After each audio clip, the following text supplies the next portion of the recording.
Step 1. Open Photoshop and create your document.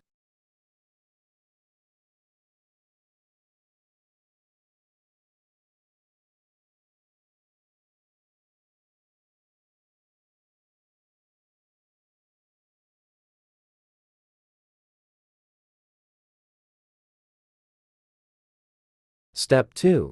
Include your desired content to the document created.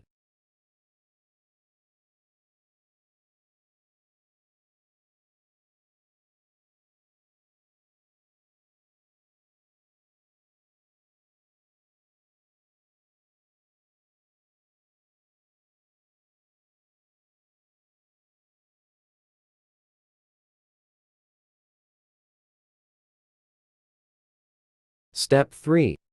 Save your document.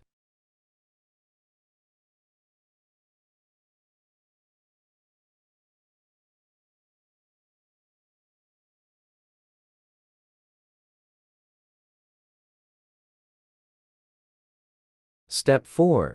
Once saved, you can close your document anytime you want.